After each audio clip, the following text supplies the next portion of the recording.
Here's some advice. If you ever get that gut feeling that you might not be going crazy and that instead something is actually indeed wrong, you should probably listen to it. Welcome back, horror fans. I'm Leo, and Bootube Breakdowns is here to save your scary movie night. Right off the bat, Bring Her Back scores a 6.4 out of 10, landing it solidly in our Ghoul Drool category. Here's the thing.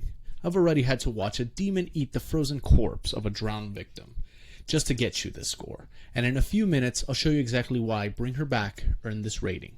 If you disagree with my score at the end of the video, be sure to let me know how much you want to pay for a new dental plan after your demonic child tries to eat a table, and then let me know all about it in the comment section.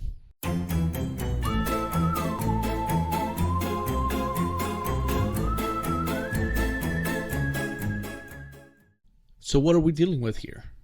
Bring Her Back is a slow burn descent into grief, manipulation, and questionable parenting decisions. It starts with the death of a child and spirals into cults, demonic rituals, and one mother's absolute refusal to accept the word dead. Laura, the walking Pinterest board of polite psychosis, volunteers at a sketchy group home where traumatized kids are stacked like broken toys, and surprise, she's not there to help. Instead, she's trying to sacrifice one of them, Piper, in an unholy resurrection scheme that would make Pet Sematary look subtle. Meanwhile, the other kids unravel slowly. Oliver gnaws on knives like it's a coping mechanism, and Andy tries to hold on to sanity while being gaslit into oblivion. The demonic elements lurk in reflections and practical effects, building atmosphere rather than relying on lazy jump scares. It all builds towards a moral collapse that should pay off, but doesn't. Instead of going full tragedy, the film slams the brakes and swerves into a lifetime redemption arc at the last second. Great setup, compelling descent, shame about that crash landing.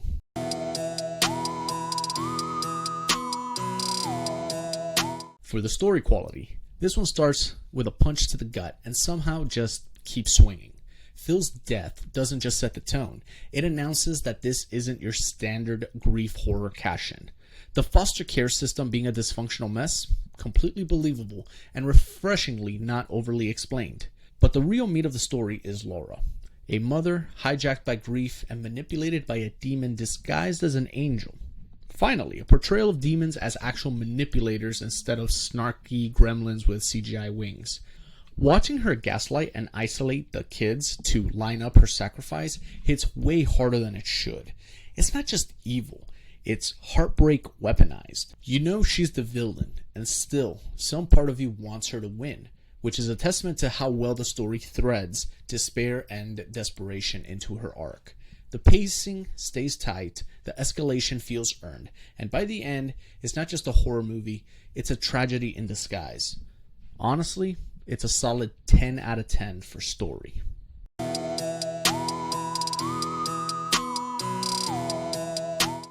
Writers, take note. This is what a slow burn should look like. It's not just a series of mood lighting and long stares, but a psychological rope tightening one knot at a time.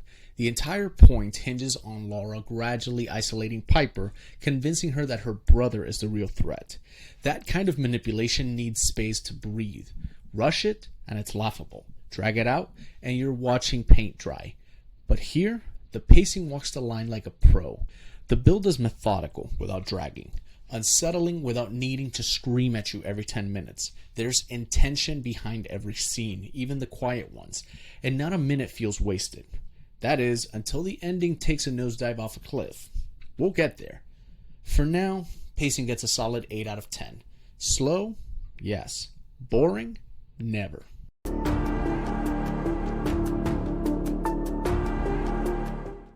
This movie was sold as horror, but let's be honest. It's a bleak supernatural drama wearing a horror mask.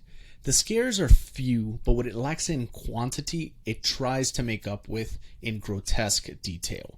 The demon lurking in Oliver's reflection was a subtle but genuinely unsettling touch, and the milky demon eyes peeking through his face were properly nightmarish. Where the film really sinks its teeth in, literally, is the body horror. Watching Oliver gnaw on a knife like it's beef jerky and seeing the aftermath of his shredded mouth was the kind of grotesque detail that actually lands. The scene where he starts eating his own arm? Disgusting. Watching him chow down on a wooden table like it's a snack? Iconic. It's not a scary movie, but it is deeply uncomfortable in all the right ways. Sadly, it couldn't help itself and tossed in a single cheap scare at the end, like a studio note they couldn't ignore. Taking off a point for that, it leaves me with a final score of 4 out of 10.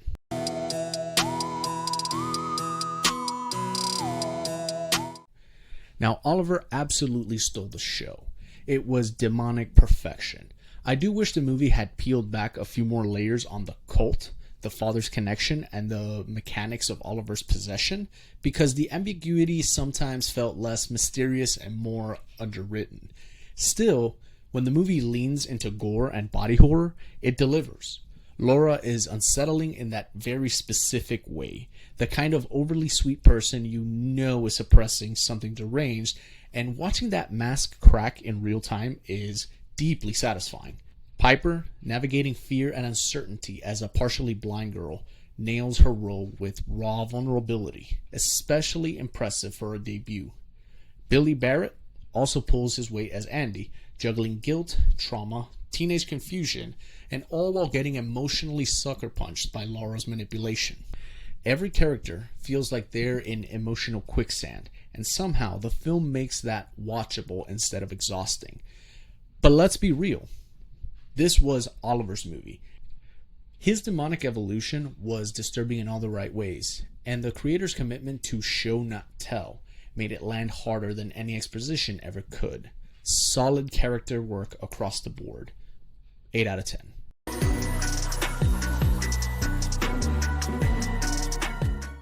God, that ending really pissed me off. There's unearned happy endings, and there's rushed cop-outs. Bring Her Back said, why not both? It's like the script got bored and decided to hit the ejection button, tossing out all of that carefully built tension in favor of Hallmark Channel with body horror nonsense. After spending 90 minutes setting up Laura as a desperate, unhinged cult spawn, willing to kill a child for her own, the climax hinges on Piper yelling, "Mama," and suddenly Laura grows a soul? Really?